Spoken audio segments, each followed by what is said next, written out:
बूढ़ी माँ का इंतजार। गांव के एक छोटे से कच्चे घर में एक बूढ़ी माँ रहती थी। नाम था गंगा देवी। उम्र ने उसके चेहरे पर झुर्रियां जरूर लदी थी, लेकिन आंखों में अब भी अपने बेटे के लिए वही पुराना स्नेह चमकता था। उसका बेटा रमेश शहर में नौकरी करता था। सालों पहले वह बेहतर जिंदगी के सपने लेकर गया था और धीरे धीरे गांव से उसका रिश्ता कम होता गया।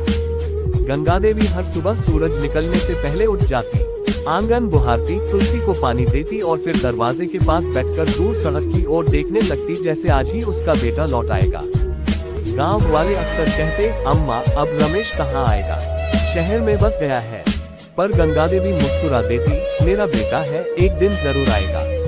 उसके पास ज्यादा कुछ नहीं था, थोड़ी सी जमीन, 2 बकरियां और पुरानी यादें। लेकिन हर त्योहार पर वह रमेश के लिए कुछ न कुछ जरूर बनाती।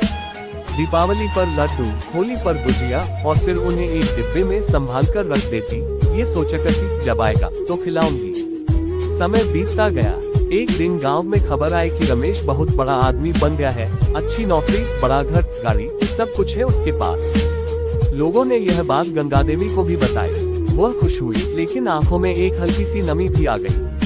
उसने आसमान की ओर देखा और धीरे से कहा, भगवान मेरा बेटा खुश रहे, बस एक बार उसे देखने की इच्छा है। सर्दियों की एक ठंडी शाम थी। गंगा देवी दरवाजे पर बैठी थी, हाथ में ऊन का गोला और आधा बुना हुआ स्वेटर। अचानक सड़क पर एक गाड़ी आकर रुकी। गांव में ऐसी गाड़ियां कम ही आती थीं, इसलिए सबकी नजर उधर चली गई। गाड़ी से एक आदमी उतरा, साफ सुथरे कपड़े, हाथ में बैग। वह धीरे धीरे गंगा देवी के घर की ओर बढ़ा। गंगा देवी की आंखें उसे पहचानने की कोशिश कर रही थी। जैसे ही वह पास आया, उसने धीमे से कहा, माँ। बस एक शब्द और गंगा देवी का दिल भर आया। वह कांपते हुए खड़ी हुई और बोली, रमेश तू आ गया बेटा। रमेश ने माँ के पैर छुए और उसे गले लगा लिया। सालों का फासला एक पल में मिट गया। गंगा देवी रोते रोते बोली, मैं जानती थी तू जरूर आएगा। रमेश की आंखों में भी आंसू थे। उसने घर के अंदर देखा, वही पुराना घर, वही सादगी और एक कोने में रखा डिब्बा। माँ ये क्या है, उसने पूछा। गंगा देवी मुस्कुराई, तेरे लिए लड्डू बनाए थे हर साल, सोचा जब आएगा तो खिलाऊंगी। रमेश का दिल भर आया। उसे एहसास हुआ कि उसने जिंदगी की दौड़ में सबसे कीमती चीज अपनी माँ को ही पीछे छोड़ दिया था। उसने माँ का हाथ पकड़कर कहा, माँ अब मैं आपको अपने साथ शहर ले जाऊंगा, अब आपको अकेले नहीं रहना पड़ेगा। गंगा देवी ने प्यार से उसके सिर पर हाथ फेरा और बोली, बेटा मुझे कहीं नहीं जाना, मेरा संसार तो यही है, लेकिन तू आता रहना, बस यही काफी है।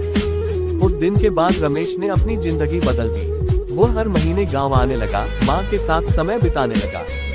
उसे समझ आ गया था कि असली खुशी बड़े घर या पैसे में नहीं, बल्कि माँ के उस इंतजार में है जो कभी खत्म नहीं होता। माँ का प्यार और उसका इंतजार अनमोल होता है। जिंदगी कितनी भी व्यस्त क्यों न हो जाए, हमें अपने अपनों के लिए समय जरूर निकालना चाहिए।